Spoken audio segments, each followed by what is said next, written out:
और ये हमारे सब्र का इम्तिहान ले रहे हैं। अगर ये सब्र टूट गया ना, ये देश संविधान से चलेगा, ये हिटलर शाही से थोड़ी ना चलेगा देश। ये अधिकारी समझ लें और ये अपने दिमाग को दुरुस्त कर लें। अंदर सारे धार्मिक स्थल है, कहाँ कौन को एमडीडीए ने अप्रूव किए गए। हम इन अधिकारियों को चुन चुन के सलाखों के पीछे भेजेंगे।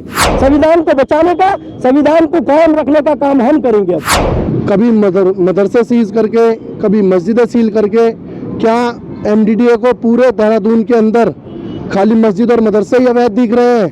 आप ये बताइए ना, जब हमें फ्रीडम ऑफ रिलीजन है तो वो कानून क्या है? क्या है वो कानून फ्रीडम ऑफ रिलीजन? हम तो संविधान के तहत चल रहे हैं ना। हम क्यों किसी के धर्म पे अटैक करेंगे? और हम क्यों कहेंगे कोई गिरजाघर बंद होना चाहिए? हम क्यों कहेंगे कि कोई गुरुद्वारा बंद होना चाहिए?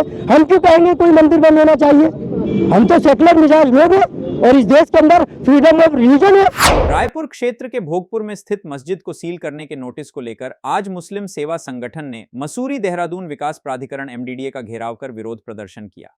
संगठन के उपाध्यक्ष आकिब कुरैशी ने विकास प्राधिकरण पर आरोप लगाते हुए कहा कि एमडीडीए मुसलमानों के साथ अपनी मनमानी कर रही है, कभी मदरसे सील करके तो कभी मस्जिदें सील कर रहे हैं। एमडीडीए को पूरे शहर में केवल मस्जिद व मदरसे ही दिख रहे हैं। वहीं कांग्रेस के वरिष्ठ नेता एवं समाजसेवी याकूब सिद्दीकी ने कहा कि यह संविधान के साथ खिलवाड़ कर रहे हैं। यह देश संविधान से चलेगा, हिटलर शाही से नहीं। मुर्दाबाद, मुर्दाबाद, मुर्दाबाद। एमडीडीए होश में आओ, होश में आओ, होश में आओ। एमडीडीए होश में आओ, होश में आओ, होश में आओ। पिछले कई महीनों से देखा जा रहा है कि एमडीडीए अपनी खुले तौर पर मनमानी कर रहा है मुसलमानों के साथ। कभी मदरसे सीज करके, कभी मस्जिदें सील करके। क्या एमडीडीए को पूरे देहरादून के अंदर खाली मस्जिद और मदरसे ही अवैध दिख रहे हैं, या पूरे देहरादून में और कुछ अवैध बचा ही नहीं है? या सरकार के इशारे पर एमडीडीए काम कर रहा है जिससे सरकार की कुर्सी बची रहे? 2027 करीब है तो सरकार ऐसे ऐसे मुद्दे उठाकर अपनी कुर्सी बचाना चाहती है। इस वजह से एमडीडीए मुसलमानों को परेशान कर रहा है। कल भी भोगपुर में एक नोटिस दिया गया, रायपुर के थानों भोगपुर में, कि आपकी मस्जिद अवैध है, नक्शा पास नहीं है। क्या मैं वीसी साहब से पूछना चाहता हूँ, क्या खाली एक मस्जिद का ही नक्शा पास नहीं है, या पूरे शहर में कितने ऐसे अतिक्रमण हैं जिनके नक्शे हैं? आज हम वीसी साहब से यही पूछने आए हैं। देहरादून की आवाम आज यहाँ बैठेगी, शांतिपूर्वक बैठेगी, और ये हक हमें संविधान में दिया है। हम यहाँ बैठेंगे क्योंकि खुले तौर पर संविधान की धज्जियाँ उड़ाई जा रही है उत्तराखंड में। सरकार में जो अधिकारी हो, चाहे सरकार के जितने भी नुमाइंदे हों, वो मुसलमानों का नाम ले लेकर अपनी राजनीतिक रोटियां सेक रहे हैं। ये हम कतई बर्दाश्त नहीं करेंगे। जो है ना, ये मक्कार सरकार है। ये नियम कानून को ताक में रख के इनका एक नारा था कि एक देश, एक संविधान, एक विधान। आप बताइए क्या कर रहे हैं? ये सिखा रहे हैं ना हमको, विपक्ष के लोगों को, कि किस तरीके से ये नवंबर दिसंबर में चुनाव होने जा रहे हैं। अब सरकार बदलेगी तो इनको सलाखों के पीछे भेजेंगे हम लोग। इस देश का कांग्रेस ने 70 सालों में संविधान का आदर किया, सम्मान किया, और इस देश को संविधान के साथ चलाया। और ये संविधान के साथ खिलवाड़ कर रहे हैं, ये संविधान के साथ बक्कारी कर रहे हैं। हमने हमेशा संविधान का आदर किया। ये सिखा रहे हैं ना हमको। ये सुबह का 3 बजे का नोटिस देते हैं और 9 बजे जाके मस्जिद को सील कर देते हैं। ये असंवैधानिक कार्रवाई कर रहे हैं और ये हमारे सब्र का इम्तिहान ले रहे हैं। अगर ये सब्र टूट गया ना तो इसके गंभीर परिणाम होंगे। और ये हमें सिखा रहे हैं कि किस तरीके से अधिकारियों को, कर्मचारियों को सलाखों के पीछे डाला जाएगा। आने दीजिए, अगली सरकार जब बदलाव आएगा, अगली सरकार जब आएगी तो इन जितने मक्कार ये कर्मचारी हैं, ये जो बाहर जो के काम कर रहे हैं, अरे इस देश के अंदर संविधान है, ये देश संविधान से चलेगा, ये हिटलर शाही से थोड़ी ना चलेगा देश। ये इस देश के अंदर भीमराव अम्बेडकर ने एक कानून दिया, उस कानून के तहत कार्रवाई होगी। तुम नोटिस देते हो कि 3 बजे हम सील करेंगे और आप 9 बजे पहुंच जाते हो, कितना इम्तिहान लेंगे हमारे सब्र का। इसलिए हम ये कह रहे हैं, ये अधिकारी समझ लें और ये अपने दिमाग को दुरुस्त कर लें।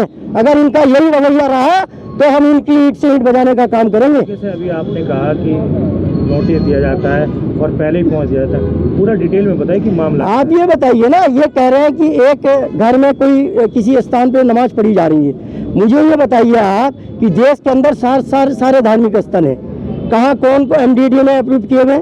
बताए ना एमडीडीए उसका श्वेत पत्र जारी करे ना, ये जारी करे कि कौन सा गिरजाघर, कौन सी मंदिर, कौन सी मस्जिद। का ये कहना है कि भैया उनकी तरफ से शिकायत आई है, क्या आपकी तरफ से किसी उसकी शिकायत गई है? आप ये बताइए ना, हम तो सेकुलर मिजाज के लोग हैं, हम तो नहीं करते किसी के धर्म में बिना मतलब शिकायत का कोई हमारा कोई मामला नहीं है। आप ये बताइए ना, जब हमें फ्रीडम ऑफ रिलीजन है तो वो कानून क्या है? क्या है वो कानून फ्रीडम ऑफ रिलीजन? हम तो संविधान के तहत चल रहे हैं ना, हम क्यों किसी के धर्म पे अटैक करेंगे? और हम क्यों कहेंगे कोई गिरजाघर बंद होना चाहिए? हम क्यों कहेंगे कि कोई गुरुद्वारा बंद होना चाहिए? हम क्यों कहेंगे कोई मंदिर बंद होना चाहिए? हम तो सेकुलर मिजाज लोग हैं और इस देश के अंदर फ्रीडम ऑफ रिलीजन है। क्या इस फ्रीडम ऑफ रिलीजन को खत्म करेगी एमडीडीए? यह शिकायत का हमको टारगेट बनाना चाहती है, हमारे कंधे पे बंदूक रखना चाहती है एमडीडीए। हम इस देश की डाइवर्सिटी को जानते हैं, हम इस देश के जो सौहार्द है उसका हमने पालन किया पिछले 70 सालों में। और ये क्या समझ रहे हैं, आने वाली सरकार होगी, हम इन अधिकारियों को चुन चुन के सलाखों के पीछे भेजेंगे, ये काम किया जाएगा। बहुत हो गया बर्दाश्त से बाहर, अब आने वाला समय है, देख लीजिएगा आप। कहीं ना कहीं आपका कहना है कि सरकार के इशारे में एमडीडीए चल रही है। सरकार के लिए कठपुतली बनी है, इसने संविधान को ताक पर रख दिया है। देश की पार्लियामेंट के अंदर ये किस तरीके का नंगा नाच कर रहे हैं आपको दिखाई नहीं दे रहा? या मीडिया के साथी नहीं जान रहे, देश के लोग नहीं जान रहे किस तरीके से इन्होंने ये सब तांडव मचा रखा है? इस तांडव की अब हद हो गई है और अब तो सर के ऊपर पानी चला गया है। हम संविधान को किसी भी स्तर पे मिटने नहीं देंगे, हम अपने प्राणों की आहुति दे देंगे और हम संविधान को इस देश के अंदर खत्म नहीं होने देंगे। संविधान को बचाने का, संविधान को कायम रखने का काम हम करेंगे। अब दूसरे ये है कि 2009 का जो कानून बना है सुप्रीम कोर्ट का, इससे पहले की जितनी भी मस्जिदें हैं उनके लिए किसी तरह की कोई पाबंदी नहीं है, उसके लिए कोई नक्शे की बात नहीं है। सुप्रीम कोर्ट ने ऑर्डर पास किया हुआ है, 2009 के बाद अगर आपको कुछ काम करना है तो आपने डीएम की परमिशन लेनी पड़ेगी। तो ये जो बात हो रही है वो मस्जिद तो बहुत पुरानी है, खानों की मस्जिद बहुत पुरानी है, उनकी अपनी मस्जिद है, उनकी अपनी जगह है, उस पर मस्जिद बनी हुई। अब बनाने की जो बात है वो तो भाई किसी ना मस्जिद का है, ना मंदिर का है, ना चर्च का है, ना किसी का है। जब है ही नहीं किसी का तो भाई मस्जिद का कैसे नक्शा पास होगा? तो ये जो बात है ये एक तरफा कार्रवाई हो रही है। इसमें ये हो रहा है कि चूंकि हम लोग अमन पसंद लोग हैं, हम बर्दाश्त कर रहे हैं, अपनी मस्जिदों को दिफा कर रहे हैं। एक हमारी अभी जो है यहाँ पर मस्जिद सील की इन्होंने, आशा रोड़ी की मस्जिद, उसके लिए हम लोगों ने मुकदमा लड़ा, हाई कोर्ट के अंदर हमें रिलीफ नहीं मिला। सुप्रीम कोर्ट के अंदर जाकर के हमको रिलीफ मिला कि उन्होंने कहा सुप्रीम कोर्ट ने कि ये मस्जिद है और इसको आप डिमोलिश नहीं कर सकते, मगर इसके अंदर जो है आप धार्मिक एक्टिविटी नहीं कर सकते। सुप्रीम कोर्ट का ऑर्डर है, उसके खिलाफ जो अमेंडमेंट का होगा हम जाएंगे उसके अंदर, मगर हमारी मस्जिदों की हिफाजत होनी चाहिए, सरकार के द्वारा की जानी चाहिए, मगर नहीं हो रही। तो अब हमें क्या करना चाहिए भाई? जब हमें एक मस्जिद के लिए कोर्ट से रिलीफ मिला है तो दूसरी मस्जिद के लिए भी इंशाल्लाह हमें कोर्ट से रिलीफ मिलेगा। हमें उसके लिए टाइम चाहिए, वो टाइम ये देने के लिए तैयार है, 15 दिन का टाइम। और हमारे लिए सबसे अच्छा ऑप्शन ये है कि हम फौरन इसके लिए वहाँ के सारे फैक्ट्स इकट्ठे करके हम कोर्ट में जाएं।